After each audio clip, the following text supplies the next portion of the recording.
नमस्कार, मैं भरत मुकुंद तामनकर भारत भ्रमंडी चैनल में आप सभी का हार्दिक स्वागत करता हूं। आज हमारे साथ है प्रशांत राणा जी, जिन्होंने नर्मदा मैया की 3500 किलोमीटर की पैदल परिक्रमा की है और उनका एक चैनल है राम राम इंडिया। उस पे उनके वीडियो अवेलेबल है। जो मैंने देखे तो मुझे ऐसे लगा कि उनके नर्मदा परिक्रमा के बारे में विचार जानने जरूरी है, मेरे लिए भी और सभी लोगों के लिए भी। तो मैंने उनसे फ़ोन पे रिक्वेस्ट की कि मुझे आपके साथ बात करना है परिक्रमा के बारे में और आपके विचार मुझे सुनने हैं परिक्रमा के बारे में। तो उन्होंने वो रिक्वेस्ट मेरी एक्सेप्ट की है। तो आज उनसे मिलते हैं और उनकी अभी दूसरी नर्मदा परिक्रमा चालू है। अभी वो फिलहाल ओंकारेश्वर में थे जब भी मुझे इंटरव्यू दिया। तो मिलते हैं उनसे और उनसे जानते हैं उनके परिक्रमा के बारे में विचार। गूगल मीट पे बात हो रहा है। तो राणा जी, आपका स्वागत है भारत भ्रमंडी चैनल में। नर्मदे हर नर्मदे है, नर्मदे है। नर्मदे। हाँ। तो मैं जानना चाहता हूँ कि प्रशांत राणा जी, आपका बचपन कैसे रहा और आप कैसे नर्मदा परिक्रमा की तरफ आए? बचपन से लेके आज तक का थोड़ा सा आपका शॉर्ट में इंट्रोडक्शन दे देंगे तो अच्छा रहेगा प्रेक्षकों के लिए। बचपन मेरा जैसे बच्चों का रहता है वैसा ही रहा। खेल कूद में कुछ दिनों बाद फिर पढ़ाई हुई। पढ़ाई के बाद में अध्यात्म की तरफ रुझान से पहले एक पड़ाव ऐसा था कि मतलब मैं बिजनेस पैसा इनमें नौकरी वगैरह से चालू किया था। फिर उसके बाद पैसा कमाने लग गया अच्छा खासा, फिर बिजनेसमैन बना। कम ही उम्र में ज्यादा पैसा कमाने की वजह से थोड़ा सा सोचने लग गया कि अभी ये कहाँ तक चलेगा, पैसा कमाते कहाँ तक जाऊंगा। तब तब लगा कि हमें कुछ और करना चाहिए। फिर हमने ट्रैवल शुरू किया। ट्रैवल में फिर उसी ट्रैवल के दौरान गुरुजी से भेंट हुई। फिर गुरुजी की भेंट होने के बाद में हमारे अध्यात्म की जर्नी शुरू हो गई। बराबर। इन शॉर्ट में ऐसा है। तो हाँ जी। आपको नर्मदा परिक्रमा करने की इच्छा कब हुई और क्यों हुई?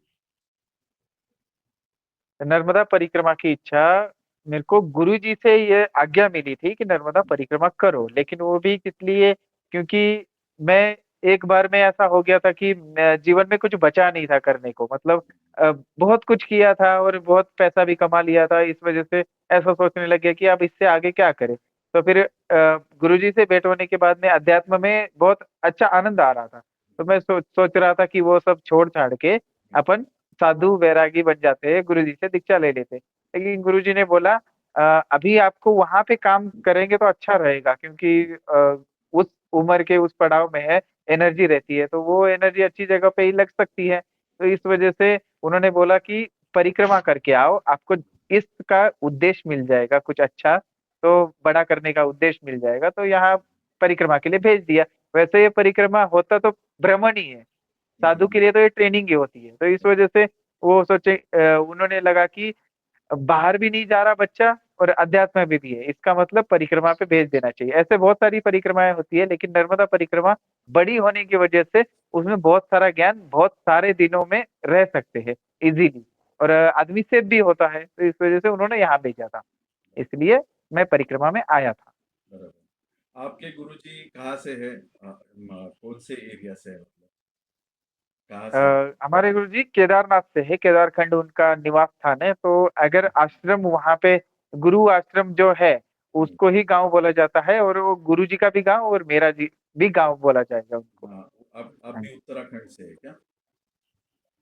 नहीं, केदारनाथ। जो ब्रह्मचारी होते हैं, जो दीक्षित होते हैं, अगर पहचान देंगे ना तो वो अपना गांव नहीं बताएंगे, बराबर। वो गुरु स्थान ही उनका गांव बताएंगे। बराबर। अगर आप पूछोगे कि कहाँ के हो, साधु को वैसे गांव और नाम पूछना नहीं चाहिए। पूछना नहीं तो चाहिए। हाँ, ये पूछना नहीं चाहिए। तो चलिए, जब भी पूछेंगे तो वो गुरु आश्रम का ही नाम बताएगा। बराबर। तो अभी इसलिए केदारनाथ ऐसा बोल रहा हूँ मैं। बराबर। अभी हाँ जी। मैं ये प्रेक्षकों के लिए मैं आपसे पूछना चाहता हूँ कि हाँ परिक्रमा जी। जो होती है नर्मदा परिक्रमा, इसका क्या क्या महात्म्य है? अपने धर्म में इसका क्या महात्म्य है? तो ये प्रेक्षकों की नर्मदा जानकारी के लिए थोड़ा बताएंगे तो अच्छा है। नर्मदा परिक्रमा वैराग्य की तरफ आने की एक ट्रेनिंग के हिसाब से थी। और मार्कंडेय जी ने शुरू किया ये कल्चर परिक्रमा करने का। और इसमें बहुत सारी बातें जुड़ी है। हम नेचर से जुड़ जाते हैं। जब मानव नेचर से जुड़ जाता है तब वो नेचर के बारे में विचार करने लगता है। नेचर उस मानव को, प्राणी को जिंदा रखता है। तो जिंदा, जब कोई चीज हमें जिंदा रखने लग जाती है तो हम अपने आप ही उसका ख्याल रखने लगते हैं ना। जैसे कि माँ, बराबर। माँ का हम ख्याल रखते हैं।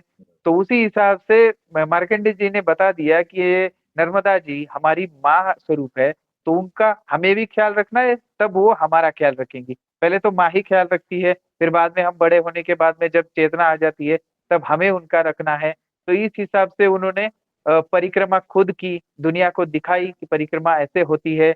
युधिष्ठिर जी को बताया, फिर उनके बाद में बहुत सारे साधु संतों ने परिक्रमा की। फिर उस हिसाब से सबने अपनी अपनी कथाएं लिख के रख दी कि यहाँ पे ये हुआ था, यहाँ पे ये हुआ था। और ये ये तो ऋषि थे, मार्कंडेय जी। लेकिन देवी देवता भी यहाँ पे आए, क्योंकि उतना महत्व था माता जी का, नर्मदा जी का। तो ये देवी देवताओं ने भी पहचाना कि यहाँ पे सिद्धि या फिर श्राप से मुक्ति बहुत जल्दी मिल जाती है। और कोई ना कोई तो शिव जी की एक अंश ताकत है जो उनको ये ताकत प्रोवाइड करती है। तो इस हिसाब से अगर मानव भी यहाँ पे जाएगा तो वो अपना कल्याण ही करके लौटेगा।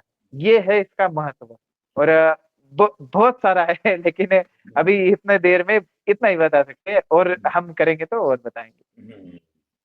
अभी परिक्रमा आपने कहाँ से उठाई थी? पहली जो परिक्रमा आपने की थी वो ओमकारेश्वर में मैंने से उठाई थी कि अमरकंटक मैंने पहली परिक्रमा ओमकारेश्वर से उठाई थी। से? और उठानी क्यों चाहिए ये भी आप में पूछेंगे तो मैं बताइए। पहले ही बता देता हूँ। हाँ हाँ। ओमकारेश्वर से इसलिए उठाते हैं क्योंकि फिर से ओमकारेश्वर ही आना पड़ता है। आप कहीं से भी परिक्रमा उठाओगे, उत्तर तट से उठाओगे, दक्षिण तट से उठाओगे, अमरकंटक से उठाओगे। अगर समझो किसी ने अमरकंटक से उठा लिया परिक्रमा, अमरकंटक वापस आके अमरकंटक पूरी हो जाएगी उसकी परिक्रमा।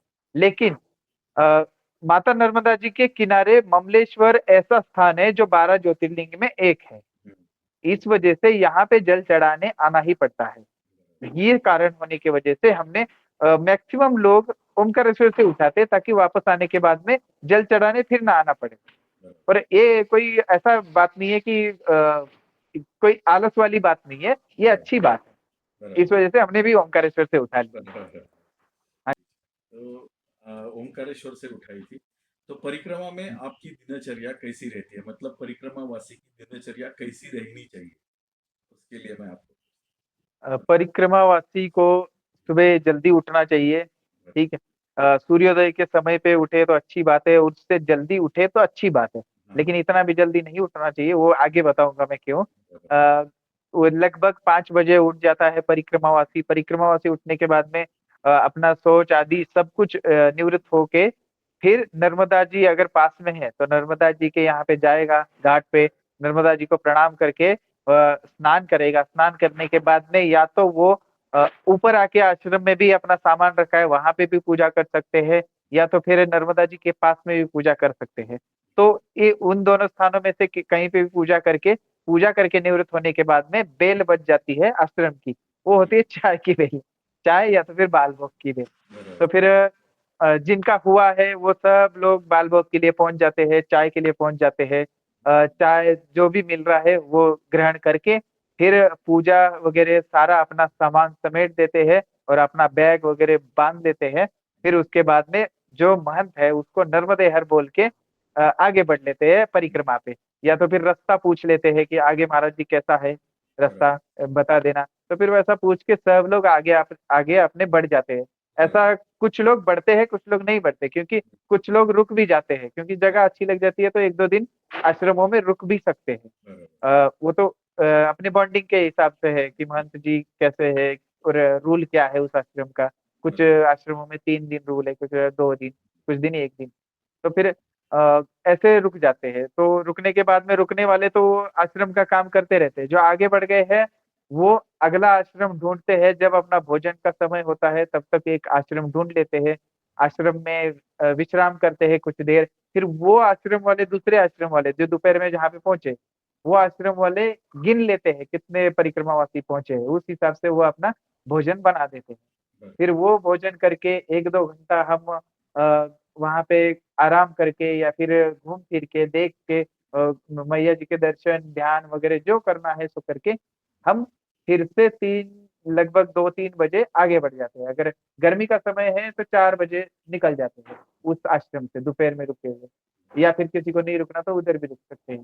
फिर आगे बढ़ने के बाद में शाम को सूर्यास्त होने से पहले ही, आधे घंटे पहले ही हम रुक जाते हैं, और रुकना ही होता है, क्योंकि वो नियम के खिलाफ जाते हैं अगर हम सूर्यास्त होने के बाद भी हम चलते हैं तो रात को। ठीक, फिर रुक जाने के बाद में वहां पे स्नान की सुविधा है, तो फिर से मैया है वहां पे, तो हम फिर से मैया में स्नान करके शाम को उससे निवृत्त होके फिर हम फिर से पूजा करते हैं। पूजा करने के बाद में शाम के लगभग 8 बजे से पहले पहले, जितने भी आश्रमों में देखा, 8 बजे से पहले पहले भोजन हो ही जाता है। तो 8 बजे से पहले पहले भोजन करके हम फिर से भगवान का नाम लेके, या फिर साधु सत्संग भी होता है उधर शाम को। अगर अच्छे महात्मा है सत्संग करने वाले तो सत्संग भी कराने के लिए बुलाते हैं, सत्संग करते हैं, उनसे जान पहचान करते हैं, गांव वाले आते हैं, गांव वालों से सत्संग होता है। फिर ऐसा करके लगभग 9-10 के करीब सो जाते हैं सभी लोग। फिर दूसरे दिन फिर से वही वही सब चलता रहता है। बराबर। अभी परिक्रमा जब भी आपने उठाई थी, आपके बारे हाँ में जी। अभी पूछता हूँ, तो आपको कभी तकलीफ हुई थी परिक्रमा में, और हुई थी तो क्या तकलीफ हुई थी पहली परिक्रमा? अभी तो आपको अनुभव हो गया, दूसरी चालू है आपकी, तो पहली परिक्रमा में आपको क्या तकलीफ हुई थी? पहली परिक्रमा में तकलीफ जैसा तो वैसा कुछ नहीं हुआ था, उसका भी कारण है। अ, अब मुझे क्यों नहीं पूछा तो ये मेरा मैं बताता हूँ, लेकिन लोगों का भी बता दूंगा मैं। मुझे इसलिए नहीं हुआ था क्योंकि बचपन से ही उस एनवायरनमेंट में मैं रहा, जैसा परिक्रमा में होता है, मतलब उतना टफ। तो इस वजह से मैं हिमाचल का रहने वाला हूँ, तो पहाड़ चढ़ने का भी मेरे को ये है, ट्रैकिंग वगैरह सब कुछ होता रहता है। मेरा घर भी पहाड़ पे ही है, इस वजह से आना जाना उतरना सब चला रहता है। तो इस वजह से वो कोई दिक्कत नहीं हुई। ठंड से भी बचा रहा, क्योंकि उधर ज्यादा ठंड होती है, इधर कम होती है, तो ठंड का भी कोई प्रॉब्लम नहीं हुआ। ठीक है। बस एक चीज हुई, जब गर्मियां आई ना, तब मुझे बहुत परेशानी हुई। गर्मियों में बहुत रहा नहीं गया वो उतना टेम्परेचर। लेकिन एक चीज मैया ने अच्छी कर दी थी कि जैसे जैसे धीरे धीरे में गर्मी बढ़ती है ना, बराबर। तो बॉडी भी एक्सेप्ट कर लेता है वो चीज। तो धीरे धीरे होता गया, लेकिन एक मामला था कि उससे ज्यादा मैं अपनी बॉडी मेरे को ये ही नहीं कर सकता था, तो मैं हाफ हाफ के बैठ जाता था वहीं पे। लेकिन एक थे मेरे साथ में माता जी, तो उन्होंने इतना संभाला मुझे कि मैं कम से कम 5-6 बार लास्ट लास्ट में बीमार पड़ा था। लेकिन उन माता जी ने, वो पता नहीं कैसे थे, डॉक्टर ने बोला था कि इसको शाम को दूध पिलाना पिलाना है। ठीक है। अब उस आदिवासी पहाड़ों से हम चल रहे थे, आदिवासी गांवों से जा रहे थे, वो कहीं से भी ढूंढ के लाते थे दूध, कहीं से भी ला ही लेते थे शाम को। वो पता नहीं क्या थे, लेकिन उनकी वजह से बहुत मेरे को सहारा मिला। और वो अगर मेरे पैरों में कांटा लग गया था, तो उसकी एक गांठ बन गई थी, तो वो भी चलना नहीं हो रहा था लास्ट लास्ट में, लेकिन उन्होंने जैसे तैसे करके मुझे चलवाया था। और ऊपर से वो खुद ही मेरे पैरों की मालिश भी करते थे। वो ज्यादातर मैंने बातें बताई नहीं है, क्योंकि उन्होंने ही ज्यादा मना किया कर दिया था कि ऐसे मत ज्यादा है। लेकिन अभी फ्लो फ्लो में बता रहा हूँ मैं। ठीक है।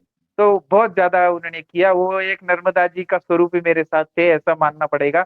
और लास्ट लास्ट में मुझे बहुत प्रॉब्लम हुई थी, लेकिन उसमें भी मैं हंसते खेलते वो पूरी हो गई मेरी परिक्रमा, और बाकी ज्यादा कुछ प्रॉब्लम नहीं हुई। अब इसमें क्या है, लोगों को क्या प्रॉब्लम आएगी ये मैं आपको बताता हूँ। लोगों को प्रॉब्लम आएगी ठंड की, सबसे ज्यादा ठंड की प्रॉब्लम आएगी। जो भी दक्षिण भारत से आते हैं, मतलब कहाँ से, कर्नाटका महाराष्ट्र से सबसे ज्यादा आते हैं, तो उनको सबसे ज्यादा प्रॉब्लम पहले ही पकड़ लेगी, ठंड की पकड़ लेगी, क्योंकि नवंबर दिसंबर में अपनी परिक्रमा शुरू होती है, उस टाइम बहुत ज्यादा ठंड होती है यहाँ पे, हवा वाली ठंड। तो यहाँ आते ही लगभग जो 10 दिन होते हैं ना, 10 दिन उनकी बॉडी ऐसे कांप जाती है पूरी, और उनको लूज मोशन लग जाते हैं, उल्टियां होने लग जाती है, ठंड लग जाती है, छाती की ठंड। तो लूज मोशन, उल्टियां, बुखार, खांसी, ये सब होने लगता है। लेकिन उस 10 दिनों में जो टिक जाता है ना, वो परिक्रमा कर लेता है, पूरा कर ये ले। बात पक्की हो जाती है। और पैरों की बात करूँ तो ज्यादा चल लेते हैं लोग, अगर 30-35 पहले ही चल लेंगे ना, तो फिर लास्ट लास्ट में बड़वानी तक जाते जाते, मतलब 150 किलोमीटर जाते जाते उनके पैर खराब होने लग जाते हैं। मैंने खुद देखे हैं, ऐसे जख्म हो जाती है, किसी का टेढ़ा हो जाता है, मतलब उसको बोलते हैं ना मोच आना, वो हो जाता है, किसी का फ्रैक्चर भी हो सकता है। एक माता जी का मोच आने के बाद में वो चलती रही, हमेशा ही चलती रही, इस वजह से वो फ्रैक्चर ही हो गया। ठीक है। तो ऐसा चलता रहेगा, तो वो उसको हमें ही ध्यान रखना है, क्योंकि माता जी ये नहीं चाहती कि हम इतना दुख में परिक्रमा करें, हमें ही ध्यान रखना पड़ेगा, तो वो ऐसा चलता रहता है। तो ये सारी प्रॉब्लम आती रहती है, बाकी खाने पीने की कोई प्रॉब्लम ज्यादा नहीं आती, लास्ट लास्ट में होती है, लेकिन दिन में एक बार भी मिल जाए तो भी संतुष्ट हो जाती है आत्मा। अगर नहीं मिला, मैया जी के जल पे रहना पड़ा, तो आनंद लेने वाला परिक्रमावासी तो उसमें भी आनंद ले लेता है, ठीक है। लेकिन किसी किसी को प्रॉब्लम होता है, किसी को बीमारियां होती है, डायबिटीज वगैरह, तो वो नहीं रह पाते, तो वो अपना अपना लेके थोड़ा बहुत साथ चल सकते हैं, चल लेते हैं, ठीक है। तो ऐसी ये सब सारी चीजें हैं। मुझे कुछ ज्यादा प्रॉब्लम नहीं हुई थी, बस इतना सब। आपके हिसाब से जो नर्मदा परिक्रमा पहली बार कर रहा है, उसने थोड़ा कम चलना चाहिए, पहले थोड़े दिन, बाद में पहले 10-15 दिन, हाँ 10-15 दिन 10-15 ही किलोमीटर चले। बराबर, बाद में हाँ, स्पीड बढ़ा है। बाद में बाद में स्पीड धीरे बढ़ानी क्या, वो तो बढ़ ही जाएगी, क्योंकि हाँ शुल पानी लग जाएगा। बराबर शुल पानी में हर जो गैप है, बराबर 20 किलोमीटर से पहले तो कोई गैप नहीं है ज्यादा, हाँ, तो इस वजह से वो चलना ही पड़ेगा आपको। फिर उसके बाद में आपकी हमेशा के लिए बढ़ जाएगी, वो स्पीड बढ़ जाएगी, आगे बराबर चलना पड़ सकता है। परिक्रमा जब करते हैं हम लोग या कोई करना चाहता है, तो उसके लिए क्या नियम है, क्या नियम है, मतलब परिक्रमा में ये करना चाहिए, ये नहीं करना चाहिए, उसके बारे में थोड़ा मार्गदर्शन कीजिए। परिक्रमा में करना चाहिए, पहले तो शुद्धता रखिए खुद की, स्नान करके ही आश्रम से बाहर पड़िए, ये शुद्धता है। और पूजा करते रहिए, ये शुद्धता है। और साधना करते रहिए, ये है। और मैया जी को जहां भी कचरा दिखे, जो भी घाट गंदा दिखे, उसकी कम से कम 1 घंटा आप उसको साफ कर सकते हैं, ये शुद्धता रखिए। और परिक्रमावासी को ये करना जरूरी है, क्योंकि इतने सारे परिक्रमावासी बढ़ चुके हैं, तो हम ही करेंगे तो हमारी अगली पीढ़ी हमसे सीख ही लेंगी ना, कम से कम। बराबर तो वो शुद्धता रखना है। और परिक्रमा में माता जी को क्रॉस नहीं करना, बराबर ये एक नियम है। ये तो शास्त्रीय नियम है, तो ये बता रहा हूँ।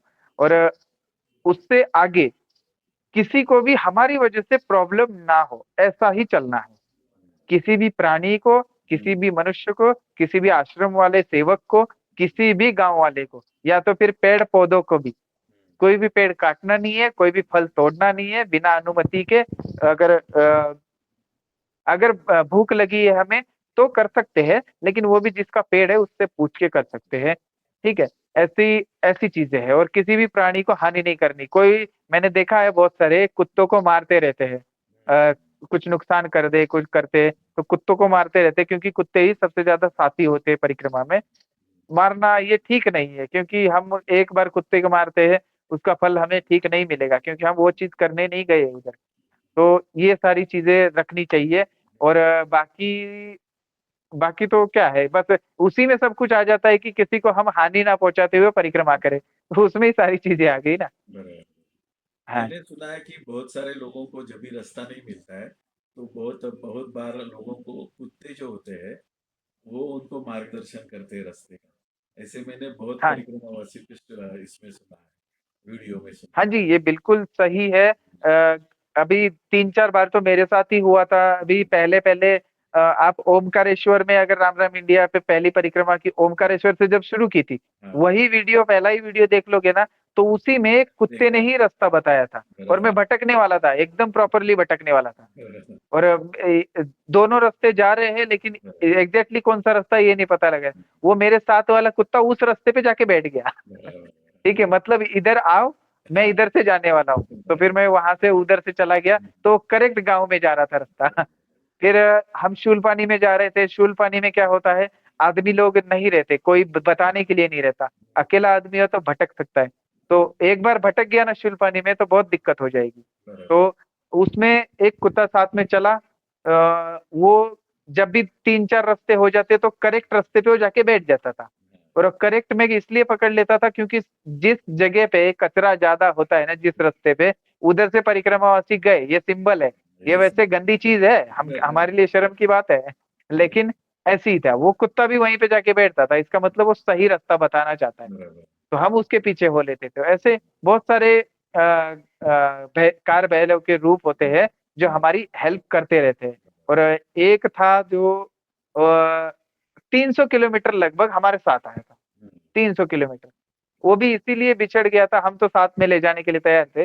वो नाव वाला जो था वो कुत्ते को नाव में बिठाने के लिए तैयार नहीं था। हम पैसे देने के लिए भी तैयार थे लेकिन नहीं बिठाने के तैयार था। वो अपना अपना चलो, उनका बोल रहे थे कि रोजी रोटी है, इस पे नहीं बिठा सकते, तो इसलिए वो रह गया। नहीं तो ऐसे बहुत सारे चलते हैं। और मैंने तो, मेरे साथ तो एक बिल्ली भी पीछे लग गई थी चलने के लिए। और फिर बाद में आगे शुलपानी में गए तो फिर उसमें बकरी भी एक लग गई थी। वो गांव वाले की बकरी थी, हमें एक स्कूटर वाले को रोक के हमको उसको भेजना पड़ा वापस। ऐसा हुआ था। मुझे लगता है ये जो चलते हैं कुत्ते बिल्ली या ये लोग भी पिछले जन्म के कोई आत्मा रहेंगे, पुण्य आत्मा, जिनकी परिक्रमा करने की इच्छा अधूरी रहेगी, तो वो अभी कर हाँ रहे जी, हाँ जी, बिल्कुल बिल्कुल ऐसा बोल सकते हैं आप, बिल्कुल बोल सकते हैं। हैं, ऐसा तो हो होते सकता हैं, है। बहुत सारे होते हैं। क्योंकि हाँ, क्योंकि वही कुत्ता क्यों अपने पीछे आएगा? सिटी में तो ऐसा कोई आता नहीं, या गांव में भी ऐसा कोई अपने पीछे कुत्ता लगता नहीं। थोड़ा सा आएगा उसके एरिया तक ही, ऐसा लंबे तक कोई आता नहीं। तो ये मैंने हाँ जी। बहुत बार परिक्रमा में देखा है कि ऐसे कुत्ते मार्गदर्शन करते हैं। ऐसा परिक्रमा में हाँ, आपको जो साधु संत मिले, उनके बारे में कुछ बताएंगे? कैसे अनुभव हुए साधु संत लोगों के, उसके बारे साधु संत मिले, उसमें से अपने संत श्री सियाराम बाबा जी। में? हाँ। उनके जैसा साधु नर्मदा खंड में दूसरा न था, न बराबर। होगा आगे। अभी इनका कल ही, अब हम कैसे टाइम पे बैठे हैं ये भी बता दूं। कल ही आप जानते हैं शायद, हाँ। कल ही उनका 6 बज के 10 मिनट ब्रह्मलोक गमन हो गया है। बराबर। ठीक है, वो चले गए हैं, कहीं अपना पे। शरीर उन्होंने छोड़ दिया है। तो उन, वो जैसे साधु थे वैसे साधु और भी है, लेकिन उनको अभी समय है साधना में। लेकिन बहुत अच्छे अच्छे साधु मिल जाते हैं। अगर आप लक्कड़कोट की जंगलों में, अमरकंटक की जंगलों में रास्ता छोड़ के जाते हैं, हम्म। ढूंढ सकते हैं, उतनी गट्स है, तो आप, आपकी साधना है, आपको शिष्य बनने की उतनी ख्वाहिश है, तो फिर आपको गुरु मिलेंगे, मिलेंगे इधर जरूर मिलेंगे ऐसे साधु। और साधक भी मिलेंगे। और जो, अब अमर लक्कड़कोट के बारे में मैंने सुना है, मेरे गुरुजी से ही सुना है बराबर। कि लक्कड़कोट में ऐसे ऐसे साधु है जो अपना शरीर छोड़ के जीवों में वास करते हैं, जो बाग में रहते हैं, सांप में रहते हैं। वो आपकी, आपको देखने के लिए आ सकते हैं, परीक्षा लेने आ सकते हैं, अगर आप भटक गए तो रास्ता दिखाने के लिए आ सकते हैं। तो वही साधु होते हैं वो। और कभी कभी अगर अनुचित चीज कर रहे हैं तो डराने के लिए भी आ सकते हैं, चीते बाघ के रूप में। तो ऐसे साधु होते हैं। तो वो लक्कड़कोट के जंगल के लिए सुना था। वो जो बड़े बड़े टीले दिखते हैं ना चींटियों के, बराबर। आप उनको क्या बोलते होंगे पता नहीं, लेकिन वारुड़ बोलते, वारुड़। लक्कड़कोट में, हाँ, लक्कड़कोट में बहुत बड़े हैं, मतलब 10 फुट तक जा सकते हैं वो। तो उसके अंदर हो सकते हैं साधु, ऐसा बताया। और जैसे बनता है साधुओं को घेरा, जब साधना सालों साल चलती है तब, तो वैसा हो सकता है। लेकिन इसका मतलब ये नहीं कि उनको छेड़ना नहीं है बिल्कुल। कुछ लोग छेड़ भी सकते हैं अब मेरी बात सुन के, लेकिन नहीं, उनको छेड़ना नहीं है। छेड़ोगे तो बहुत बड़ा पाप हो जाएगा। और छेड़ना ही है तो फिर जो शेर के इसमें घूम रहे हैं उनको छेड़ सकते हैं। बराबर। ऐसी तो बात है। ये जानना चाहता था, कोई ऐसे साधु आपको मिले कि जिनसे आपको कुछ अच्छी जानकारी मिली अध्यात्म के बारे में? ऐसे कोई साधु? अध्यात्म के बारे में, अच्छा, तो ये जानना चाहते थे। अध्यात्म के बारे में मुझे दक्षिण भारत से एक साधु मिले थे। अब उन्होंने ना ही नाम बताया मुझे। और मैं लगभग 7 दिन रहा उनके साथ में। बराबर। और उनके जो शिष्या थी, शिष्या तो नहीं बोलूंगा, उनकी गुरु बहन थी। बराबर। 3 साधु चल रहे थे, तीनों, 2 दक्षिण भारत से थे और एक जर्मनी के थे। वो जो गुरु बहन थी, जर्मनी के थे। वो भी साधु में भेष में थे, मतलब उन्होंने दीक्षा ले चुके थे 3-4 साल से।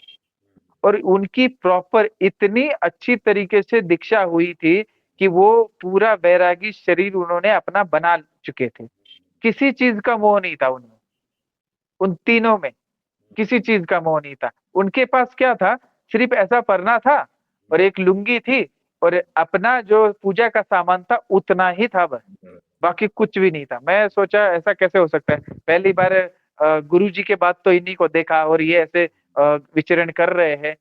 तो मैं सोचा भाई अपन इनसे बात करते हैं, फिर समझ में आ जाएगा। अगर किसी की आचरण से पता लग जाता है साधु कैसा है, तो फिर आचरण पता करने के लिए उनके साथ में रहना पड़ेगा। तो बराबर। फिर मैं सोचा उनके साथ में रहते जो भी ज्ञान होगा अर्जित होगा वो ले लेंगे। तो 7 दिन उनके साथ में रहा और मुझे सवाल पूछना बहुत अच्छा लगता था।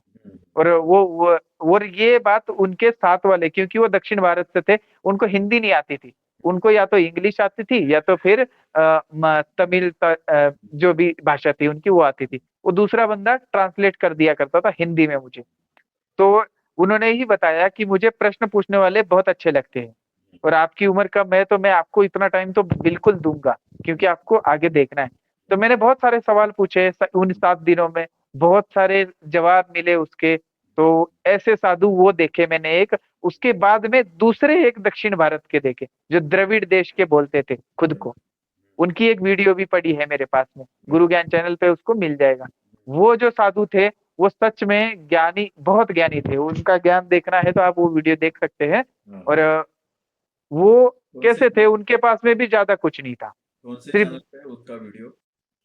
गुरु ज्ञान चैनल, गुरु ज्ञान। हैशटैग गुरु ज्ञान लिख सकते हैं और 777 लिख सकते हैं, फिर वो आ जाएगा चैनल। ओके। ठीक है। उस पे उनकी वीडियो मिल जाएगी। उस चैनल पे मैक्सिमम साधु संतों की वीडियो अपन ये करते हैं, तो वो मिल जाएंगे आपको। तो वो जो साधु मिले तो ऐसे कम ही मिले मुझे, और जो वास्तव में करते हैं वो ज्यादातर मुझे, जो सेवा करते हैं महंत है वो मिले हैं। वो साधु थोड़ा सा कैटेगरी अलग हो जाती है, उस बारे में हम ज्यादा बात नहीं करेंगे। वो सेवक के तौर पे ये करते हैं। और अगर आपको पहुंचे हुए साधु देखने हैं साधना के तौर पे, तो साधक अलग होते हैं, सेवक अलग होते हैं, और जो गद्दी संभालते हैं वो महंत अलग होते हैं। ऐसे साधुओं में कैटेगरी है। ठीक है। तो साधु कैसे पहचाने, इन शॉर्ट ऐसे मैंने बता दिया। ठीक। ऐसे ऐसे मिले बहुत सारे, बस इतना ही बोल सकता हूँ। एक है झगड़िया मड़ी के साधु, जगदीश बापू। जगदीश। वो भी बहुत सुंदर, उनका स्वभाव इतना प्यार से बोलते हैं वो, ऐसा लगेगा नहीं कि इतने बड़े साधु इतने तपस्वी हमारे पास में बैठे हैं। वो रैंडमली आ जाते हैं, बैठ जाते हैं, और ऐसा लगेगा कि उन्हीं परिक्रमावासी में मिले मिले हुए हैं। और फिर बाद में पता लगता है कि जिनका नाम ही झगड़िया मड़ी का नाम, जगदीश मड़ी का नाम जिनके ऊपर है वो जगदीश बापू है। वो बाद में पता लगता है, जब जाने के बाद में हम पूछते हैं कौन है वो। तो ऐसे ऐसे साधु है यहाँ पे। तो ये मिले मुझे। आपको भालोद के महाराज मिले थे कि नहीं, प्रतापी महाराज? हाँ, प्रतापी महाराज भी मिले ना। हाँ। उन वो भी बहुत प्यार से, इतने प्यार से वो परिक्रमावासी को रखना, उनकी सेवा करना, हर एक परिक्रमावासी को पूछना कि भाई ये खाया कि नहीं, ये लिया कि नहीं, चाय ली कि नहीं। इतना प्यार से कैसे पूछ सकते हैं हर आदमी से, हम ये विचार में रह जाते हैं। हम भी सोचते हैं इतनी सेवा करेंगे ना 200-300 की रोज, तो कभी ना कभी तो दिमाग भड़केगा ही कि किस कोई उल्टा सीधा करेगा तो। लेकिन ये कैसे लोग हैं, कैसे क्या है पता नहीं, उनका कभी दिमाग भड़कता नहीं है, कुछ नहीं। हर आदमी का उनको पता भी होता है कि इसने चाय नहीं ली तो इसको चाय देनी है, तो वो चाय खुद ले आते हैं या तो फिर पूछने आ जाते हैं चाय ले लो। तो बहुत सुंदर साधु, बहुत। तो ये तो होती है साधु की मैंने भी व्याख्या गया था यहाँ। उनके पास, और मैं हाँ जी। जैसे गया था, हम लोग बराबर 12:30 बजे पहुंचे थे उनके आश्रम में। जैसे ही हम गए तो सीधा हमको खाना खाने के लिए बिठाया उन्होंने, प्रसादी के लिए। हाँ तो जी। हाँ। कुछ पूछते भी नहीं कहाँ से आए, कुछ भी नहीं, सीधा वो प्रसादी कुछ के नहीं लिए। पूछते, और आप परिक्रमावासी हो कि नहीं इससे भी कोई फर्क नहीं पड़ता, जो लेकिन उन्होंने आश्रम में खाना आए। भी, मैं तो इसी उनको मिलने के लिए गया था खास, उधर भालो। हाँ जी, तो भी उन्होंने एकदम बिल्कुल। प्यार से हमको भी खिलाया था, और हम शाम तक उधर रहे थे। उनसे बहुत वार्तालाप भी हुआ, तो बहुत अच्छा लगा था मुझे। तो वो भी आप भी मिले हैं उनको परिक्रमा के दौरान? हाँ जी, बिल्कुल बिल्कुल। क्या होता है, अभी है ऐसे बहुत सारे साधु, लेकिन हाँ एंड टाइम पे नाम नहीं याद आते। हाँ हाँ, बराबर बराबर। हाँ, अभी बताना है तो फिर मैं लिख के रखूँ तो वो अलग बात है। और एक रामदास बापू है अमरकंटक में, वो भी बहुत अच्छे संत लगे मुझे, ज्ञानी है बहुत। उनसे भी सत्संग हुआ था। लेकिन वो क्या करते हैं, जो असली संत होते हैं वो वीडियो बनाने से मना कर देते हैं। वीडियो क्या मतलब, वो ज्यादा प्रचार नहीं करना चाहते खुद का, इस वजह से वो छुप जाती है। और मैं भी बहुत अलग अलग लोग बोलते हैं कि आप वीडियो क्यों नहीं बनाते, वीडियो क्यों नहीं बनाते। अब कैसे बनाए, वो नहीं चाहते। अगर हम वीडियो बनाएंगे लोग पहुंचेंगे, उनकी साधना भंग हो जाएगी, इस बराबर। वजह से।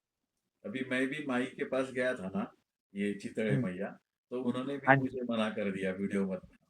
तो भी मैंने हाँ जी। बात किया हुआ वीडियो नहीं बनाया, लेकिन उनसे मिलते हुए वीडियो बनाया। लेकिन उन्होंने मेरे साथ लगभग 1 घंटा बात की, लेकिन उन्होंने बताया कि इसका वीडियो मत बनाइए, तो मैंने नहीं बनाया। एक्चुअली अगर बनाते हैं तो लोगों को ज्ञान मिलता है, ऐसा मेरा कहना था, लेकिन वो उन्होंने बताया कि नहीं, नहीं, नहीं मत बनाओ। हाँ जी, ये तो आप उनका माता अपन सोचते हैं कि हाँ, स्प्रेड करें, लेकिन हाँ, कहीं लोगों न कहीं हम को पता चल ये थोड़ा गलत ही करते हैं। हाँ, लोगों को अच्छी चीज़ पता चलनी चाहिए, ऐसा मैं सोचता हूँ। हाँ जी, हाँ जी। तो क्योंकि नहीं तो सब अभी बुरा चीज़ तो हर रोज़ दिख रहा है सुबह-शाम टीवी पे। अच्छी चीज़ बहुत मुश्किल से देखने को तो परिक्रमा में रहते हुए जब भी पहली पहली परिक्रमा आपने की, तभी आपको कभी ऐसा लगा था कि क्यों मैं परिक्रमा में आया? ऐसा कभी-कभी के साथ होता है, बहुत ज़्यादा तकलीफ हो जाती है या फिर उनको डर लगता है कि अकेला हूँ मैं, यहाँ पे क्या हो जाएगा, कुछ हो जाए। ऐसा कोई प्रसंग आपके साथ हुआ था क्या फर्स्ट परिक्रमा? अभी तो आपको नहीं, डर लगा था, 1-2 बार डर लगा था, ठीक है? लेकिन ऐसा कभी नहीं लगा कि मैं क्यों आया? बराबर, ऐसा तो कभी लगने की बात ही नहीं थी, बराबर। क्योंकि अ, बच्चे जैसा ही आया था मैं, इतनी समझ नहीं थी, जितनी अभी मैं रिसर्च भी करके थोड़ा-सा मैं परिपक्व हो रहा हूँ, ऐसा लग बराबर, रहा है मुझे। और बराबर। उस टाइम नहीं, ऐसा कुछ भी नहीं था। मतलब एक छोटा बच्चा जैसे खेलते-कूदते आ जाता ना, वैसे ही मेरा सिस्टम था, और अभी मैं सोचता हूँ उस बात को, तो लगता है मैं कैसा था। ठीक, तो तो कौन सी उम्र वैसा में आया। थी पहली परिक्रमा आपने क्या उम्र थी तभी आपकी? लगभग 24-25 का ही था मैं। हाँ, हाँ, अ, 4-5 तो साल। अभी 28 का होगा लगभग हाँ, मैं, तो इस वजह बराबर। से वो ऐसा लग रहा था कि ऐसा तो कभी नहीं लगा कि मैं क्यों आया, लेकिन डर लगा था एक जगह पे। एक बराबर। जगह पे जोगी टिकरिया में लगा था, जोगी टिकरिया उत्तर तट। हाँ, तो उधर लंबे नारायण बाबा हुँ, की गुफा और समाधि दोनों हैं। हुँ, उन्होंने जीवंत समाधि ली है, संजीवन समाधि है उनकी, मतलब बराबर, जीवंत से बैठे बैठते समाधि में, तो ऊपर बराबर। से बंद कर दिया जाता है। हुँ, ऐसे जीवंत बैठे थे, तो बराबर। लंबे नारायण बाबा नाम भी देखिए कैसा है, ठीक है? हाँ, हाँ, और उनकी गुफा उन्होंने हम शाम को पहुँचे, शाम को पहुँचने के बाद में वहाँ एक पुजारी जी रहते हैं, तो बोले, "आप यहाँ पे रुकना चाहते हैं?" तो मैं बोला, "हाँ, भई रुकना तो चाहते हैं परिक्रमावासी।" तो फिर वो बोले, "ठीक है, रुकते हैं।"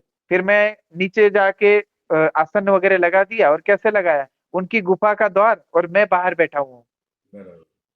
और वो खुला ही है गुफा का द्वार भी। हाँ, हाँ, हाँ। तो ऐसा बाहर बैठा हुआ हूँ, फिर वहाँ पे आसन लगा के वो पुजारी तो चले गए। मुझे बताया भी नहीं कि मैं जा रहा हूँ, वो चले गए। और उन्होंने बोला था कि यहाँ-यहाँ से निकाल के रखना, लेकिन उनको याद नहीं रहा, वो अलग बात है। भोजन का भी वैसा हो नहीं पाया था, तो इस वज़ह से वो चले गए। फिर बराबर। मुझे लगा कि मैं कैसे रह पाऊँगा उधर। एक तो टीला था वो, टीले में बहुत सारे पेड़, और उसके ऊपर बाबा जी की समाधि थी। हाँ, और गुफा के बाहर मैं बैठा हुआ हूँ। बराबर। और जीवन समाधि का मतलब होता है कि आदमी जिंदे से ही समाधि जीवन समाधि ले लेता है। बाप रे! ठीक, हाँ, अंदर बैठे हुए इसका मतलब, और वो एनर्जी बाहर घूम रही है, हाँ, इसका मतलब ये होता है। बराबर। तो और वो एनर्जी किस रूप में होती है वो पता नहीं। और मुझे पूरी रात तो नींद नहीं आई, हुँ, पूरी रात नींद नहीं आई, और अकेले ही थे आवाज़ आप? कैसा। हाँ? उस टाइम अकेले ही थे क्या उधर आप? हाँ जी, हाँ जी। अरे! तो पूरी रात नींद नहीं आई। अब नींद ना आने का कारण क्या था? जिस टीले पे वो सब कुछ हो रहा था ना, उस टीले के ऊपर जो पेड़ थे, उसमें सभी वो चमगादड़ थे। हाँ, सभी चमगादड़ थे उल्टे लटके हुए, और वो रात में क्या करते थे, इधर से उधर दौड़ते थे, उधर से उधर दौड़ते थे। वो आवाज़ आती थी बहुत खतरनाक तरीके से। पूरे शांतता में ऐसी आवाज़ हो तो कैसा लगता है वो। और बराबर, पूरा अंधेरा। बराबर। एक बल्ब जल रहा था, बस वो उसकी ही रोशनी सब में जा रही थी, उतने अंधेरे में। और सुबह 4 बज गए, 4 बजे अब उठने का ही समय हो गया, तो 4 बजे मैंने वीडियो बना दी कि भाई ऐसा-ऐसा लग रहा है मुझे। तो वीडियो बनाते वक़्त ऐसा लगता है कि मेरे साथ बहुत सारे लोग हैं, ऐसा हाँ, लगता है। तब थोड़ा हौसला आया, फिर 4 बजने के बाद 5 बजे थोड़ा-सा दिन निकलने लग गया, तब मैं स्नान बराबर, करके फिर आगे निकल गया। वही एक एक्सपीरियंस था, जो दिल को दहलाने वाला था मेरे। बराबर। ऐसे एक बार हुआ था मतलब आपके साथ। हाँ लेकिन जी। बहुत सारे लोगों के साथ ऐसा होता है कि बहुत कभी-कभी डर जाते हैं। कोई-कोई एक एक परिक्रमावासी तो दलदल में फँस गया था, ऐसा भी एक के साथ हुआ था। फिर उसको हाँ, हाँ। किसी ने बाहर निकाला था। ऐसे ऐसा दलदल बहुत सारे हादसे होते हैं। होते रहते हैं। अभी ये मैं पूछना चाहता हूँ, परिक्रमा करने के टाइम परिक्रमा अकेले करें या ग्रुप के साथ करें या फिर किसके साथ करना अच्छा है कि अकेले करना अच्छा है परिक्रमा? अभी इसमें अलग-अलग तरीके हैं, मतलब अगर मैं जवान हूँ और यंग हूँ, हुँ, तो मैं अकेला कर सकता हूँ। बराबर। अगर आप लगभग 60-65 तक है या फिर 60 से ऊपर है, तो आप 2 लोग कर सकते हैं, क्योंकि साथी को कुछ भी हो सकता है, कभी भी कुछ भी हो सकता है, क्योंकि ये रैंडम है। मतलब अगला का क्या होगा ये किसी को कुछ नहीं पता होता है। आगे क्या होने वाला है, आगे कैसे लोग मिलेंगे, कुछ को कुछ नहीं पता होता है। और बीमारियां होती है उस उम्र में, और शरीर भी कमजोर होता है, तो कब क्या हो कुछ पता नहीं लगा। इस वजह से 2 लोग चले तो ठीक है। जवान लोगों को अकेला चलना चाहिए, क्योंकि वो ज्ञान लेने के लिए वो उम्र भी परिपक्व है, और ऊपर से क्या है, जो भी चीजें चल रही है वो ज्यादा एब्जॉर्ब कर सकता है, और उससे अपनी सोच इम्प्रूव कर सकता है। तो वो इम्प्रूव करने की उम्र होती है, इस वजह से जवानों को अकेला चलना चाहिए। उसमें भी अब महिलाओं की बात करते हैं। महिला अगर वृद्ध है महिला, तो 2 लोग चले। क्यों? क्योंकि अपने सेहत का ख्याल रखते हुए चले। और अगर यंग है, 40 से नीचे की है महिला, तो उनको कभी अकेले नहीं चलना चाहिए। क्यों नहीं चलना चाहिए? क्योंकि बहुत सारी चीजें उसमें आती है। सारी चीजें तो अपन ने, आपको भी पता है, मुझे भी पता है, और जो यंग लोग जाते हैं उनको भी पता है कि भी क्या क्या हो सकता है, क्या क्या नहीं हो सकता, और क्या क्या हुआ है। बहुत सारी चीजें मुझे ही फोन आते हैं कि बाबा जी हमारे साथ ऐसा हुआ, हमारे साथ ऐसा हुआ, हमारे साथ ऐसा हुआ। अगर मैं उसको बोलने की बात करता हूँ तो वो बोलते हैं कि नहीं, हम ये चीज नहीं स्प्रेड करना चाहते। जिन्होंने साहस करके, मैं एक स्टोरी हमारे ही चैनल पे है, उसके साथ गलत हुआ था, उनके साथ में दिल्ली के थे माता जी को, तो वो हमने बता दी थी। ऐसा हो सकता है ना? तो वो भी ज्यादा की ही थी, लेकिन वो कम उम्र वालों को हो सकता है ज्यादा, उनको ज्यादा खतरा रहता है। और परिक्रमा में ऐसा नहीं होता कि सारे ही अच्छे लोग आए। परिक्रमावासी छठे नटे पंडित है, ये सारी चीजों के आ सकते हैं, ठीक है। और जो परिक्रमा में गांव है, उत्तर तट में, दक्षिण तट पे, गांव वाले से परिक्रमा वालों को कोई भी तकलीफ नहीं है, ये मैं लिख के देता हूँ। कोई भी तकलीफ नहीं है, वो उल्टा सेवा ही करेंगे और आपकी हेल्प ही करेंगे। लेकिन जो परिक्रमा में आते हैं, परिक्रमावासी के भेष में या फिर भगवा वेश में, तो वही प्रॉब्लम करते हैं, ठीक है। वही प्रॉब्लम एक दूसरे को करेंगे, तो उसमें महिलाओं को ट्रैप किया जाता है। तो वो मैंने ट्रैपिंग कैसे करते हैं वो भी देखी है, सुनी है, इतने सारे एग्जाम्पल्स मैं दे सकता हूँ, लेकिन सभी के नाम नहीं बता सकता, क्योंकि वो खुद ही डरते हैं। तो इसका सारा एग्जाम्पल ये है कि जो जवान है, लड़कियां हैं, वो अकेले ना जाएं, और जो जवान लड़के हैं वो बिल्कुल अकेले जा सकते हैं और आराम से परिक्रमा कर सकते हैं। ग्रुप बनाने का इतना ही तरीका है कि 2 लोग कर सकते हैं। 2 से 3 हो गए ना, तो फिर बिगड़ना, ये होना, वो होना, झगड़े होना, और या तो बातें ही करते बैठ जाना। 2 से 4 हो गए, तो और 4 से 6 हो गए, तो फिर वो तो दंगल ही दंगल है, फिर तो कुछ भी नहीं हो पाएगा।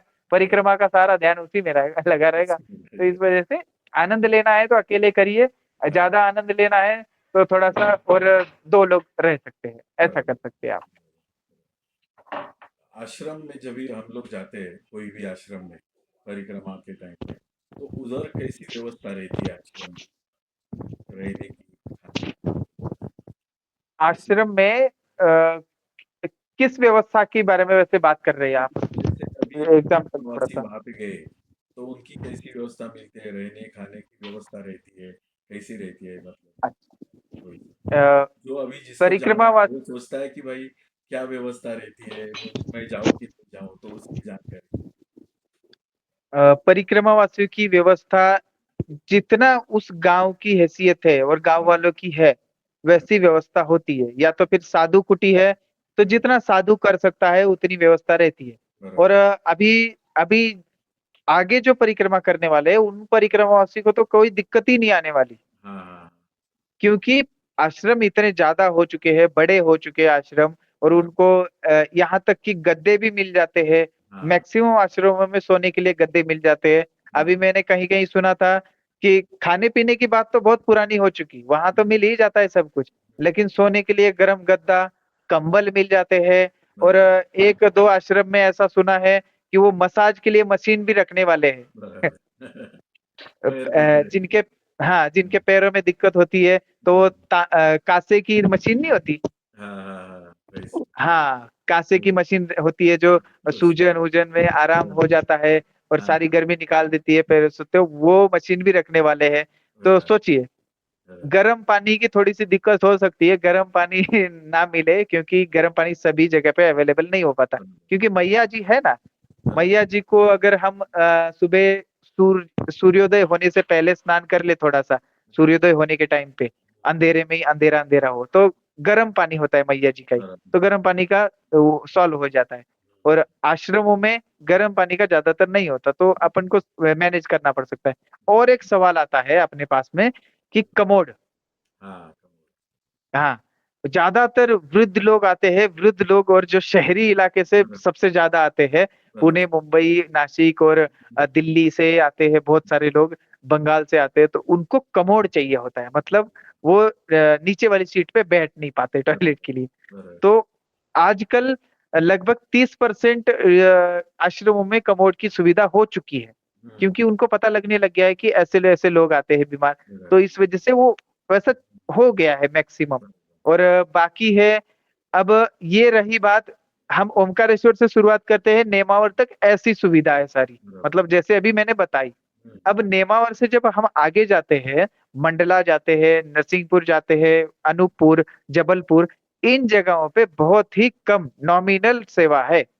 अगर किसी को सेवा करनी है तो उस साइड जा सकते हैं। मतलब आश्रम भी बहुत दूर दूर पड़ते हैं, लगभग 10-10 किलोमीटर आपको चलना पड़ सकता है। और आश्रम होगा भी तो वहां पे चाय और आपको सदाव्रत दिया जाएगा, मतलब अ, अ, बनाना चावल भी दिए पड़ता जाएंगे, हाँ चावल बना लो, आटा दिया जाएगा, रोटी बना लो, सब्जी दी जाएगी, सब्जी बना लो, तो है, सिर्फ चाय तैयार सबके पास मिल जाती है, बाकी कुछ नहीं मिलता। तो बराबर, ऐसा उस एरिया में ऐसा हो सकता है। बराबर, तो उधर वैसा है, फिर वो खाना ही नहीं मिलेगा, भोजन ही नहीं मिलेगा, तो कमोड की तो सोचेगा ही नहीं आदमी, है ना। तो तब तक तो नेमावर तक जाने तक तो बहुत सारे लोगों को ट्रेनिंग हो जाती है, तो बराबर, इसलिए निश्चिंत रहिए कोई दिक्कत नहीं है। बराबर। तो मतलब जिसको परिक्रमा करना है वो ज्यादा रहने के बारे में नहीं सोचे, वो सब व्यवस्था हो जाएगी। उसको घर से खाली निकलना है बस परिक्रमा हाँ, करने। अब इस बात पे एक और बात बता देता हूँ। ये सारी बातें तो हो गई भौतिक, बराबर, ओके, हमको जरूरतें है, इतनी इतनी जरूरतें मिलेगी, लेकिन इन जरूरतों से ऊपर उठने के लिए ही हम जा रहे हैं। परिक्रमा। ये बात जिस दिन ध्यान में आ जाएगी और आत्मसात कर लोगे, उस हाँ, दिन इन चीजों के बारे में सोचोगे ही नहीं। बराबर, परिक्रमावासी घर में बैठ के सवाल पूछने से अच्छा यहाँ पे आके एक्सपीरियंस करके वो बराबर, सवालों का जवाब खुद ही मिल जाएगा। मिल जाएगा। ये मैं बोलना चाहता हूँ। और बराबर, वो सारी चीजें फिर आपको बहुत छोटी लगेगी वो चीजें। बराबर, एक आदमी का फोन आया, वो तो पूछ रहा था कि मैं आश्रम में सेवा करने जा रहा हूँ, सेवा करना आना चाहता हूँ, हाँ, मुझे वहां पे मच्छर नहीं चाहिए, हाँ, अरे ठीक है, मुझे वहां पे एक ऐसी बेड चाहिए और मच्छर नहीं चाहिए, और मैया जी का आश्रम भी ऐसा चाहिए कि हाँ, एकदम ऐसे 4-5 कदमों पे मैया जी आ जाए, हाँ, ज्यादा देर चलना भी नहीं पड़े। बराबर। तो ऐसे लोगों को उनकी सेवा के लिए एक आदमी रखना चाहिए, तो वो क्यों आ रहे थे ऐसा। तो सोचने वाली बात है ना, बहुत सारे फोन आते हैं मुझे। तो वो भी है, बराबर है। सब टाइप के आदमी मिलते हैं भाई। बहुत आदमी, और कुछ लोग तो ऐसे हैं, वो जो जैसे जर्मनी वाली साध्वी बता रहा था मैं, हाँ, उनका एक बार मैंने देखा था कि उन्होंने ऐसे कटोरी में उनका एक कटोरा रहता है, मतलब पात्र बोलते हैं, भोजन पात्र, बराबर, उसी पात्र में सब कुछ खाना पीना। हाँ, और प्याज वाली सब्जी बनाए थे एक आश्रम में लोगों ने, तो बोला कि बाबा जी ये प्याज है, इसमें आप ले सकते हैं क्या। तो जर्मनी वाली माता जी बोली कि हमें प्याज नहीं खा सकते, तो आपके पास दूसरा जो भी हो वो दे देना।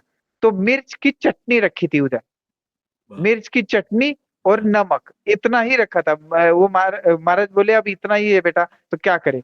तो वो उन्होंने बोला कि यही दे दो मुझे। उन्होंने इतना इतना दिया, मिर्च की चटनी और नमक डाल दिया उनके पात्र में। तो हम ही सोच रहे थे वो कैसे खाएंगे, लेकिन उन्होंने एक ऐसा गोला बना लिया मिर्च की चटनी का और नमक का, और एक बार में ही पूरा खा लिया। और तीखा लगा ऐसे उनके चेहरे पे ही नहीं था। बाप रे वो साधना का लेवल देखो आप, और कितनी जरूरत है, क्या है वो लेवल देखिए आप। और बराबर, जर्मनी से आके हाँ, यहाँ पे ऐसा बनना, ऐसा, कितना हमारा संस्कृति रिच है, और ये बराबर, सन्यास कितना रिच है हमारा, वो बराबर, कल्चर। तो सोचिए उन्होंने आत्मसात कर लिया, तो हम ये क्या मच्छर बेड चाहिए तो इनमें नहीं पड़ना है हमें। बराबर। ये इसमें एक ऐसा पूछना चाहता हूँ कि आप जब भी परिक्रमा कर रहे थे, तभी आपको कोई ऐसे व्यक्ति मिले कि जो आपको लगा कि ये व्यक्ति है या भगवान साक्षात मिल गए, ऐसा कुछ इंसिडेंट हुआ आपके साथ में? क्या है, ऐसे हुए, हुँ, लेकिन वो मुझे बोलना नहीं चाहिए, हाँ, अच्छा, क्योंकि वो व्यक्ति होंगे या फिर भगवान होंगे, अगर वो स्वरूप है किसी का, अगर मैं उस बारे में बोल दूँ, तो वो थोड़ा-सा उस माहौल का और उस दैवीय तत्व का अपमान हो जाएगा। बरोबर, ये गुरुजी ने मुझे बताया है कि ये सारे जो हमारे साथ में जो भी दैवीय अनुभव होते हैं, वो किसी को बताना नहीं। बरोबर, अगर बताया तो उसका भी अपमान होगा, और ये किस लिए बताना? पहले तो ये मुझे उन्होंने बताया था कि ये किस लिए नहीं बताना, बरोबर, क्योंकि वो एक आत्मीय अनुभव है, आत्मीय अनुभव है, और आत्मीयता से हम भौतिक में नहीं ला सकते उसको। बरोबर, हम अगर बाहर ले गए उसको बाहर, तो वो भौतिक हो जाएगा। भौतिक रहने के बाद में वो अनुभव दैवीय नहीं रह जाता। फिर वो तो हमारे लिए कुछ ना कुछ मिलेगा, हमको समाज से बरोबर, इज़्ज़त मिलेगी, ऐसा मिलेगा, वैसा मिलेगा, उस स्वरूप में चला जाता है। तो हमें वो भौतिक हम कर ही नहीं सकते। बरोबर, इसलिए मैं ऐसा अनुभव कुछ भी शेयर नहीं करना चाहता, बरोबर, और नहीं करना चाहिए बरोबर, मेरे हिसाब से, और ना ही मैंने किया है आज तक। बरोबर, तो क्षमा करिए, ऐसा अनुभव मैं कुछ बता नहीं सकता। लेकिन होते हैं, बस बरोबर, इतना बता सकता हूँ। हाँ। आपको अश्वत्थामा मिला था क्या? क्योंकि ये बहुत सारे पूछते हैं कि परिक्रमा करने के टाइम सबको अश्वत्थामा मिलता है, बहुत सारे लोगों को, और उनको किसी-किसी को पता चलता है कि ये वो अश्वत्थामा था, और किसी-किसी को ऐसा डाउट होता है कि अश्वत्थामा थे कि नहीं, या किसी-किसी को मिलते भी नहीं। तो आपको कभी ऐसा अनुभव हुआ नर्मदा परिक्रमा में कि ऐसा लगा कि अश्वत्थामा आपको मिले? ऐसा कभी लगा? अश्वत्थामा जी का ऐसा है, अश्वत्थामा जी मान लिया चिरंजीवी है, सब कुछ है, लेकिन उनके कर्म देख के मैं तो कभी मिलना नहीं चाहूँगा अश्वत्थामा जी से, उनके कर्म ही ऐसे थे। और चलो, वो चिरंजीवी है, उनकी हम आदर करते हैं, है तो दिव्यात्मा ही है, ठीक है? और आगे कलयुग में उनका भी रोल रहने वाला है अच्छा, बराबर, तो ठीक है, मिले नहीं मिले उससे हमें क्या ही करना है, और चलो मिल भी गए तो हम क्या कर लेंगे उनका? बराबर, बराबर, मिल गए, और कहीं पता लगे कि दिव्यात्मा है और हमारे ही आंखें फिर गई, हम ही पागल हो गए तो। बराबर, बराबर, और बहुत जिनको भी मिले नहीं मिले वो मुझे पता नहीं, बराबर, लेकिन मैं मिलना भी नहीं चाहूंगा और मुझे मिले भी नहीं है ठीक है। और बराबर, जो मिले बोलते हैं उनके बारे में तो अब क्या ही बोलूं मैं, बराबर, लेकिन हो सकता है कि किसी को मिले तो बता देना, आगे बराबर, बताते भी रहेंगे लोग। बराबर, लेकिन ये बहुत सारी स्प्रेड हो चुकी है बातें। बराबर, अश्वत्थामा नर्मदा जी के किनारे आते हैं, मिलते हैं, ऐसा है, वैसा है, तेल माँगते हैं, हाँ, उनके ज़ख्म है, चाय माँगते हैं, ये होता है, वो होता है। हम ये चीज़ें करने आए हैं या नहीं, नहीं, ये पहले सोच लेना पड़ता है। बराबर, और हम दूसरे काम, अश्वत्थामा से मिलने आए हैं या बराबर, फिर मैया जी से मिलने आए हैं बराबर, या उनका दर्शन करने आए हैं, ये सोच के आना पड़ता है। बराबर, अश्वत्थामा जी से मिलने आए हो, ऐसा मन में रखोगे तो मिल ही जाएँगे कहीं न कहीं तो। बराबर, क्योंकि मैया जी है, वो सब कुछ तो पूर्ण कर ही देती है, तो मिल ही जाएँगे। बराबर, तो वो क्या ही सोचना है, नहीं मिले, मुझे तो नहीं मिले जी, हाँ, ठीक है? और ना मैं मिलना चाहूँगा। बराबर। आपको मैया के जो भाई बोलते हैं, मैया के भाई, मतलब जो हाँ पहले जी। चूल पानी में लूटते थे लोगों को, आदिवासी लोग, उनके बारे में अभी उनका जीवन कैसे हो गया है?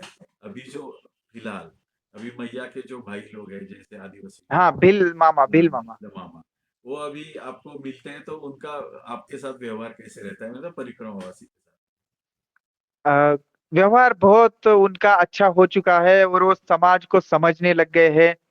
पहले ऐसा रहता था कि पहले क्या, अभी भी मैंने अगर इस परिक्रमा में ही देखा है, मैं रास्ता छोड़ के थोड़ा-सा अलग चला गया था। बराबर। परिक्रमावासी का रास्ता छोड़ के अलग चला गया था।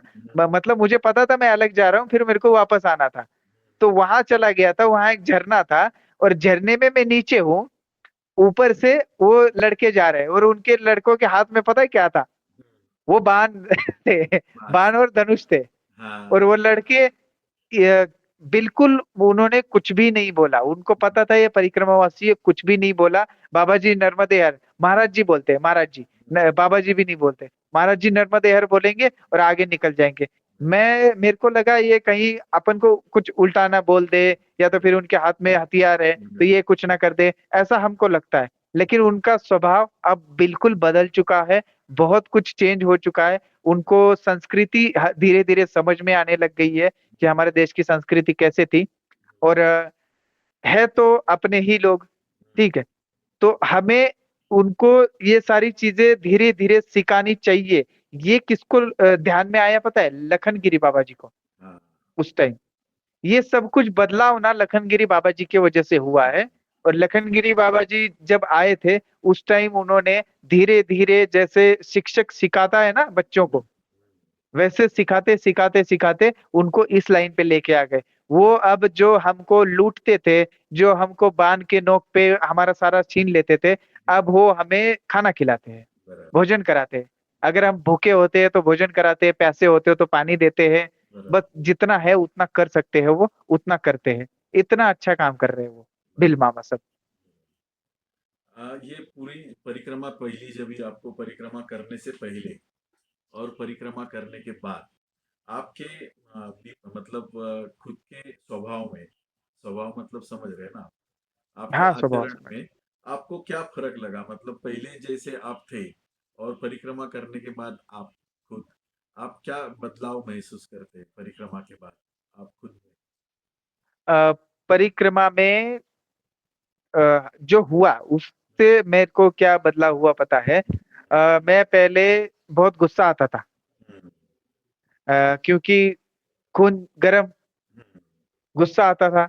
किसी ने भी अनुचित बात कर दी, किसी ने भी यहाँ से उठा के वहां मन विरुद्ध रख दिया, तो मैं थोड़ा गुस्सा हो जाता था। और वो क्विक गुस्सा था, हम्म, मतलब तुरंत आ जाएगा। तुरंत हाँ वो गुस्सा अब नहीं आता। बराबर ठीक है। क्योंकि बहुत सारी अनुचित बातें होती गई होती गई होती गई। तब मुझे समझ में आया, अरे गुस्से करके फायदा ही क्या है, जब होना ही नहीं अपने मर्जी से कुछ नहीं। बराबर और ऊपर से क्या है, हम सोच के ये जाते हैं, होता कुछ और है। नर्मदा परिक्रमा में तो ऐसा ही होता है हमेशा।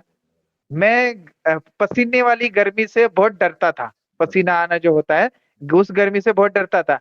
और परिक्रमा में लास्ट लास्ट में हुआ ही वही, बराबर उसके सिवा हुआ ही नहीं कुछ। तो वो डर भी निकल गया। और कुछ कहीं ना कहीं तो अहंकार था मेरे में, कि मतलब मैं एक शरीर हूँ, मैं ऐसा शरीर हूँ, और मैं थोड़ा सा ज्ञानी भी हूँ, ये है वो है। लेकिन वहां जाके पता लग गया, अरे हम तो कुछ भी नहीं है। हमारे से ज्यादा ज्ञानी यहाँ पे है, बहुत बहुत कुछ है। और हम अगर कोई दानी है ना, बहुत बड़ा, मतलब बहुत अमीर व्यक्ति है, करोड़ों रुपए दान कर रहा है, तो यहाँ आके देखे थोड़ा सा वो बदलाव हो जाता है अपन में। कि हमने जितना 10,000 20,000 दान कर दिया, अभी मैंने लगभग जीवन में 2 टाइम अपना पूरा अकाउंट खाली कर चुका था। ये मोह माया से छूटने का एक तरीका है।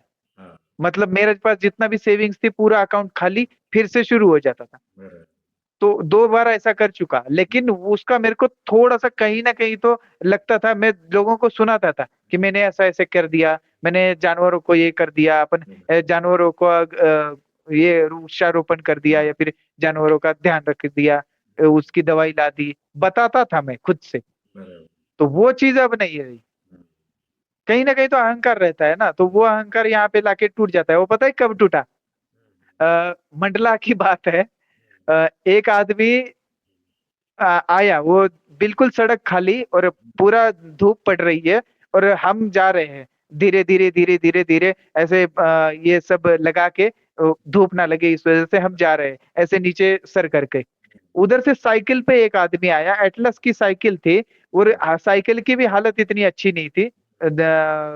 और उसके पैर में जो चप्पल थी ना, वो भी फटी टूटी थी, चप्पल भी। और शर्ट फटा था, पैंट फटी थी, सब कुछ फटा टूटा ही था बंदे का। लेकिन उसने जेब में से 5 का सिक्का निकाला, दो दो सिक्का निकाला। हम 2 लोग थे, हमारे दोनों के हाथ में एक एक सिक्का रख दिया। तब वहां पे अहंकार टूट गया अपना भाई। बराबर इतना लाखों रुपए मैंने दान कर दिए। और बराबर आज देखो इस बंदे ने, ये क्या बंदा है देखो, इसका साइकिल नहीं सही, इसकी पैंट फटी हुई, शर्ट फटा हुआ, चप्पल नहीं है इसको सही। उस बंदे ने हमें 5 का सिक्का दान में दिया है। बराबर सोचिए, उसकी जिसकी बड़ा दान क्या है? जिसके हाथ में 10 रुपए है और उसमें से वो 5 रुपए निकाल के दे दे, वो बड़ा दान है। ना कि करोड़ों रुपए है, लाखों रुपए दान। नहीं, बराबर ये उन लोगों से मैंने सीखा। तब मेरा ये अहंकार सब कुछ खत्म हो चुका। अब मैं ऐसा करता हूँ, वैसा करता हूँ। मैं ऑलमोस्ट हम काम करे भी ना, राम राम इंडिया अपना जो ग्रुप है वो करता भी है, तो भी राम राम इंडिया करता है, मैं कुछ भी नहीं करता। वो करता भी है तो मैं दिखाने में अब मेरे को कोई इंटरेस्ट ही नहीं रहा बराबर दिखाने में।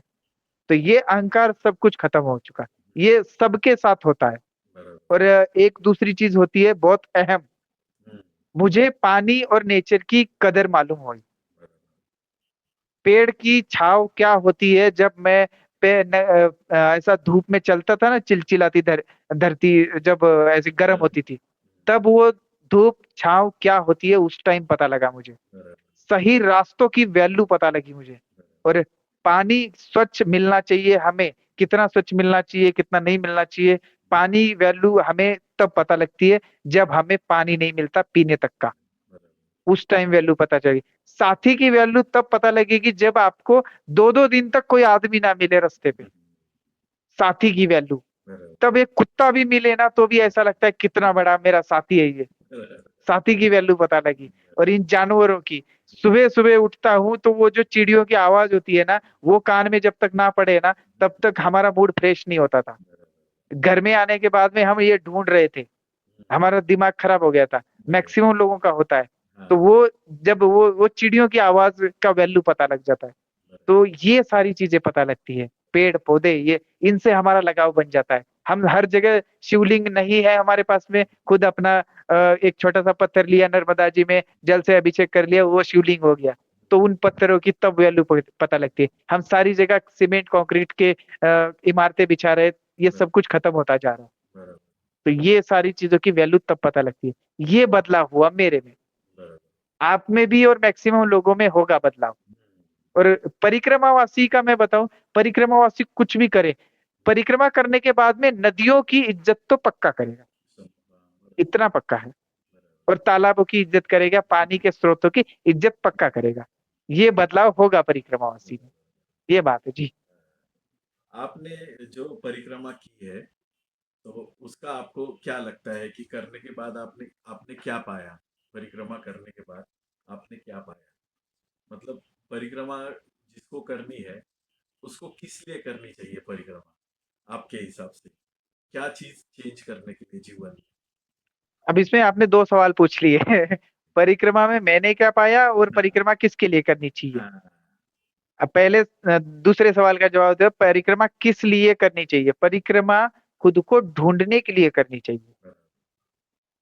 क्या हो रहा है समाज में, अगर आपका उद्देश्य ही नहीं है, बहुत सारे जवान, मैं इसी बात पे जोर देता हूँ, जवानों आप अपना उद्देश्य बनाओ कुछ। बराबर बहुत भटक चुके हो आप, जवान लोगों के लिए ये बोल रहा हूँ। बराबर अगर आपको जवानों को उद्देश्य नहीं मिल रहा, मन इधर करूँ, ये करूँ, वो करूँ, जीवन में क्या करूँ, शादी करूँ कि नहीं करूँ, या तो फिर ये नौकरी करूँ, वो बिजनेस करूँ, ऐसा चल रहा है, तो स्टेबल कर लो उस मन को।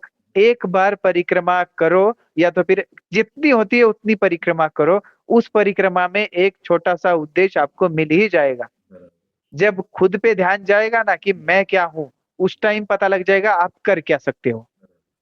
मैं क्या हूँ, अगर हम पता लगे मुझे यार मैं तो कुछ हूँ ही नहीं, तो मैं कर क्या सकता हूँ, कुछ भी नहीं कर सकता। जब मैं अकेला रहूंगा तब तो मैं अपने साथ रहूंगा ना। बराबर एकांत में आके यहाँ पे रहो, अपने साथ रहो, और अपने खुद को टाइम दो यहाँ पे। बराबर तब वो मैया खुद बता देगी कि बेटा तू ये है, बराबर तेरे में इतनी ताकत है, तू ये कर सकता है, आपकी क्वालिटी ये है, तो आपको ये करना चाहिए। आपको बिजनेस आता है बेटा, तो फिर बिजनेस करो, और बिजनेस भी करो। यहाँ आने के बाद में बिजनेस भी करेगा ना, तो धर्म के साथ ही करेगा आदमी। अगर कुछ गलत काम कर रहा है तो वो भी इसलिए करेगा 10 आदमी का भला हो रहा है। बराबर ये जो कृष्ण जी की जो बोला है ना, उस पे चलेगा, वो धर्म में चलेगा आदमी। तो ये यहाँ पे होता है, ये चीज करने के लिए आपको ये परिक्रमा करनी चाहिए। बराबर और ये महत्व तो है ही। और अब मैं बताता हूँ कि मुझे क्या मिला। मैक्सिमम चीजें मैंने पहले ही छोड़ दी थी। अब यहाँ पे ऐसा मिला कि हमें ये शरीर किस लिए इस्तेमाल करना चाहिए, इसका कारण और इसका जवाब मुझे यहीं पे आके मिला। मुझे ये शरीर करना चाहिए उन महाभूतों का, पंच महाभूतों का, और जो हमें ये सारी चीजें प्रोवाइड करता है, उसका कर्जा उतारे, और जो भी हमारे साथ प्राणी जी रहे हैं उनको भी हेल्प करने की मुझे सीख मिली यहाँ पे, उनको भी हेल्प करनी। और क्या है, अ, वो बोलते हैं ना कि छोटी मछली को खाने के लिए उससे बड़ी मछली होना पड़ेगा। बराबर अगर किसी भी और मछली वो अगर बड़ी है तो उससे बड़ी होगी तभी तो उसको खा पाओगे ना। बराबर वो बात है। हमें हमारी सुनेगा कौन बराबर जब हमारा आचरण ही वैसा नहीं है। हम खुद गुटखा खा रहे हैं और गुटखा खाने वाले को अगले को बोलेंगे गुटखा छोड़ दे भाई। बराबर हम खुद मदिरा पी रहे, दारू पी रहे, और दूसरे वाले को बोलेंगे कि खुद दारू छोड़ दे। बराबर हम खुद जब तक नहीं करेंगे तब तक दुनिया को नहीं सिखा सकते। बराबर इसलिए मुझे ये सब सारी करने की चीजें, ये सोच मिली यहाँ से कि तू खुद करना ये सारी चीजें। तो कैसे कर सकता है? तो ऐसे कर सकता है, ये तरीका है सारा। धर्म में रह के भी कर सकता है और आदमी का भला भी कर सकता है, प्राणियों का भला ज्यादा करना है। तो ये सारी चीजें मैं यहाँ से सीखा जी। तो प्रशांत जी, आपने बहुत अच्छा नॉलेज दिया हमको परिक्रमा के बारे में, आपके अनुभव के बारे में। और जो आगे परिक्रमा करने वाले हैं उनको आपका इंटरव्यू देख के बहुत ज़्यादा हेल्प होगी ऐसा मुझे लगता है। तो उसके लिए धन्यवाद। आपका मैं बहुत बहुत धन्यवाद करता हूँ। और ऐसे ही फिर हम कभी मिलेंगे ऐसी आशा करता हूँ। आप कभी भी मुंबई आएंगे तो हम लोग ज़रूर मिलेंगे, या फिर मैं वहाँ कभी आऊँगा तो आपसे ज़रूर मिलूंगा। तो आपने मेरे चैनल को इंटरव्यू दिया, आपका कीमती समय निकाल के, इसके लिए आपका तहे दिल से शुक्रिया। नर्मदे हर। नर्मदे हर, नर्मदे हर। तो ये थे भाई प्रशांत राणा जी, जिनके हमने नर्मदा परिक्रमा के बारे में विचार सुने। तो इसी तरह के वीडियो देखने के लिए देखते रहिए भारत भ्रमंती। चैनल को सब्सक्राइब करना मत भूलना, वीडियो को शेयर करो, कमेंट करो, और मिलते हैं ऐसे ही किसी नेक्स्ट वीडियो में। तब तक नर्मदे हर, नर्मदे हर, नर्मदे हर।